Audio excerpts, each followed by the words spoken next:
OREI is a brand that makes products geared towards solving specific problems and issues with audio or video in home theater. In this video, I want to talk about a specific problem and OREI's solution to that problem with their 8K HDMI eARC audio extractor.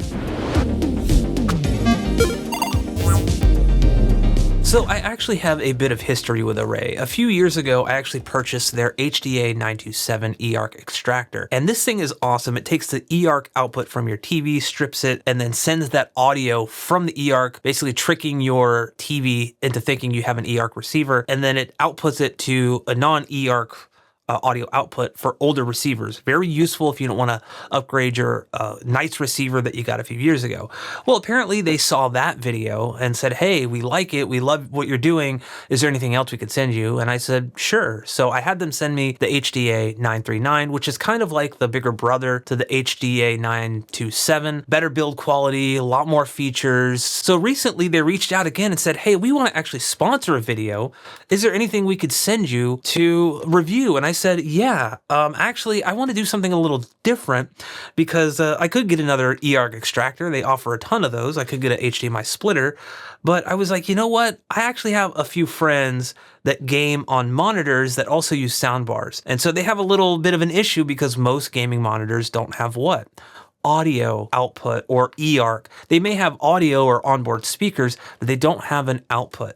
And so this product, the BK-929U, basically this allows you to use the PC. You could use a PS5, Xbox Series X, Nintendo Switch 2, but you can use pretty much any source to basically feed it through this. It will separate the audio and the video. It will pass through the video, take the eARC and split it out into a separate audio output for an eARC input on a soundbar or receiver. Yes, it does say soundbar on the device, but you can use this with the receiver. I've already confirmed that it works. I'm going to take this over into the theater room after we go over what you get in the box. So you do get the device here, and it's really tiny. I actually like the form factor here because you could put some 3M Velcro strips or something on it and kind of put it underneath, like if you have your desk. You basically want to make sure it works first. I would recommend that. But then once you confirm that it works, you can just stick it up under there. It doesn't weigh a whole lot. It's really lightweight. I really like that. The top is, nice metal, I've mentioned.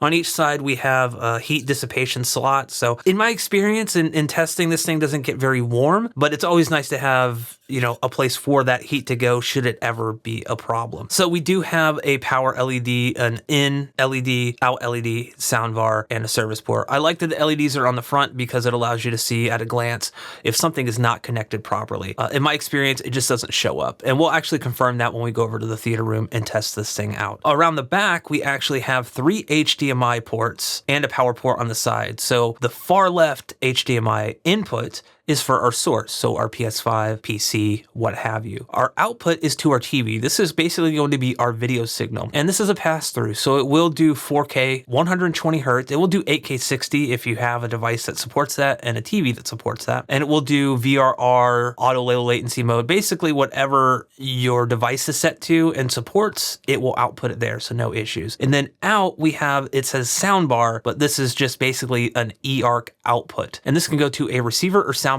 eARC input, and that part is very important. This does not support ARC. This only supports eARC. So if you have an older receiver or soundbar that only has ARC, this will not work for you. The other thing to note is this has to go to the eARC port. It can't go to another audio port. It has to go to the eARC port. You cannot just plug this up into an HDMI input, like the audio side on your receiver or soundbar. It has to go to an eARC port on your receiver or soundbar because it's coded as such from this device. Another thing you get in the box, obviously, is your power cable. Now, this is a more slim kind of brick here, and I found that this is pretty great in not kind of interfering with other power cables. I do wish that this was slightly smaller, but I get it. The actual power supply in this unit, there's no way it's in here because it's so tiny, is actually in here. So by doing that, they've made the device smaller, but they made this slightly bigger. In terms of what else you get in the box, a simple user manual. There is a diagram of how you would want to hook things up. So that is really handy to just have at a glance. And that just kind of tells you what you need to do to hook up everything. So that's really great. And then you get a little registered warranty card, like register for your free extended warranty type of deal. For the price, it's about $100. You can find it on sale. However, it does not come with an HDMI cable, and you will need an HDMI cable. You'll need HDMI 2.1 cables to be precise. So you could maybe get away with an HDMI 2.0 cable on the output on the sound side. But if you run into issues, maybe try an HDMI 2.1 cable. So that's it for the overview here. Let's go to the theater room and test this thing out. Alrighty, we are in the theater room here. I have the BK-929U from OREI already hooked up. I don't have the power plugged in yet, so I want you to see the LEDs on it when I plug everything in. So to kind of walk you through how I have things set up, I have a HDMI cable from SVS. This is the HDMI 2.1 cable hooked up to the source input. So this is going directly from the PS5 Pro into the source input here on the OREI. I have a monoprice HDMI 2.1 cable going out directly to my LG C1 OLED. And then from there, for the eARC or the soundbar, I have another HDMI 2.1 cable, and that is basically going to the eARC input on my receiver. Now, basically, what I'm going to do is I'm going to go ahead and power the TV on. I will power on the receiver, and I will make sure that the TV is on the correct input. Now, I don't have ARC or anything activated on the TV. We don't need that for this to work. And then I'll make sure I'm on my TV audio input for my eARC. And then basically I'm gonna go ahead and plug in the OREI BK. So we'll do that here. We have a couple of LEDs, let me see. So we have the soundbar and the out connected. So basically this did a little check and it said, hey, we have these two things connected, but it's not saying we have anything connected here. That's because the PS5 is completely off. So I'm gonna go ahead and turn that on, and then we should see the in immediately come on here. So we're just gonna wait a second for it to boot up. All right, so I have a display thing on the TV here. You can actually hear the audio. Audio's already coming through. Let me turn the receiver up so you can hear that. I don't know if you can hear this. You definitely heard that. But basically we now have audio going through the PlayStation hooked up to the OREI BK-929U. The display is passing the video out to the TV, and I'll throw up a little off-screen footage here so you can see that it's getting all of the good stuff. The 4K 120 VRR, all of that stuff is activated. It'll tell you what's supported. And then we have the audio output going to the eARC input on the display here. So I'm gonna go to sound, audio output. So currently it is set to linear PCM. On my receiver, I actually see that it says multi-channel in 7.1. So if you actually can see this here, I might actually just go ahead and screenshot this. I'll turn it off instead. Basically, it's registering PCM, and you see I have all 7 channels activated here. And then I'll go ahead and switch it over to Dolby Atmos. So as you can see, we have full Dolby Atmos support here, which is amazing. And it also does support DTS. I don't see any need to switch over to it. To me, Dolby Atmos is what I'm gonna use all the time anyway. DTS is there if you want support for that. If your soundbar has support for that, it will work flawlessly as well. I didn't really have to do any configuring. It all just kind of works. So we've tested this out.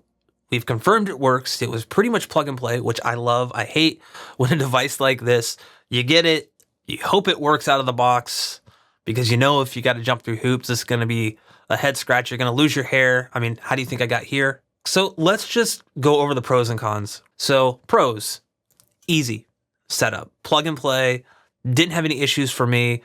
I have read reports that people have run into issues occasionally, but most of the time it's pretty much plug and play. This adds functionality to a system that doesn't allow you to get audio from it. So like a display, like a gaming monitor, or an older display even that has ARC or doesn't have eARC or anything like that. This allows you to get audio from a source, full resolution audio, that's important too.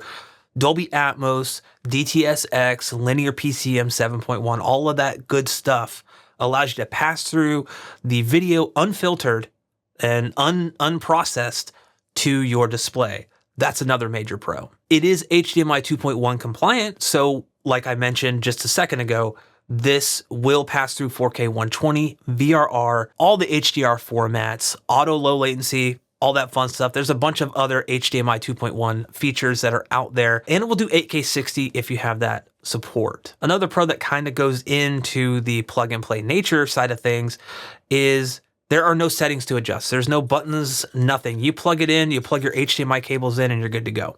Nothing to adjust there. Lastly, for the pros, like I said, solidly built. This thing is kind of like a little mini tank. I probably wouldn't throw it around. I probably wouldn't drop it off of a building. You know, you just sit this on your desk. You can even mount it underneath with some Velcro strips like I mentioned. And yeah, this thing will last you a long time. Now let's talk about some of the cons, because this wouldn't be a video without talking about the cons. One single HDMI input. That's kind of a big con if you have multiple devices. If you only have one device, this device is fine. But if you have multiple devices, multiple gaming consoles, or you want to switch between even, let's say, a Blu-ray player or an Apple TV and a gaming console, well, you're going to need a switcher, because this is not going to do it for you. Another con, no cables are included, and you do need HDMI 2.1 cables, at least on the input source and the output source. Like I said, you may be able to get away with HDMI 2.0 cables on the output source to the soundbar, because that technically does support eARC. But if you run into issues, you may want to try an HDMI 2.1 cable there. It is kind of a bummer that not a single cable is included, but I guess they were trying to keep the packaging down, and that is, you know, what it is. However, HDMI cables can be had fairly cheaply, so that is a plus, but that's also another kind of a con too, because why not include one, right? Now, another con, and this is more of a general con I have with a lot of electronics, is the LEDs. These are super bright. And in a dark room, they kind of light up the room and they're distracting. So I end up blacking out most components with either electrical tape or gaffer's tape. I like gaffer's tape because it doesn't leave a residue. So that's something to keep in mind if you're in a dark office or a dark like living room or something like that. You will want to probably black these out, or at least turn it so it's not facing you after you confirm everything everything works. Problem with that is now you're going to see the HDMI cables. So it's like, which one do you go with? My gut would tell me black out the LEDs. Another con, does not work with ARC. You need eARC for this to work. You may need to look elsewhere if you want ARC functionality or down mixing. They do make devices that will actually output that audio to like optical, Toslink, or coaxial audio output. So that is an option there that you have. Now the final con here is I feel like the naming, the 8K 48 gigabytes HDMI eARC audio extractor, the naming of this device is both long and a little confusing if you're looking for a simple eARC extractor. I feel like this maybe could be more clear as to, yes, it does extract eARC audio. It does that. However, this also extracts eARC audio. So if you're looking for something like this and you come across this and order this without doing a lot of research, then you may be disappointed when this doesn't do what you want it to do. So I feel like the naming could be a little more clear. Overall though, the BK-929U from OREI does what it says on the tin, although like I said, it could be worded maybe more clearly. It's not going to be the solution for everyone. It's an incredibly unique and specific use case scenario, but for those that need audio extracted into an eARC form to go to a soundbar or receiver that supports eARC from a 4K 120Hz source, then this product may be for you. I think it's well built. It's not super expensive. It's a hell of a lot cheaper than spending a ton of money on new equipment, and you get to keep your current gear. That's the main thing. That's what I love about products like this. So overall, highly recommended if you're in the market for something like this. If you enjoyed this video and found it helpful at all, feel free to give it a like. Also subscribe to the channel if you haven't. Like I said, I also have other videos on a couple of other OREI products, the HDA-927 and 939. I will link those in the description below. And as always, thank you guys so much for watching, and I will catch you in the next video.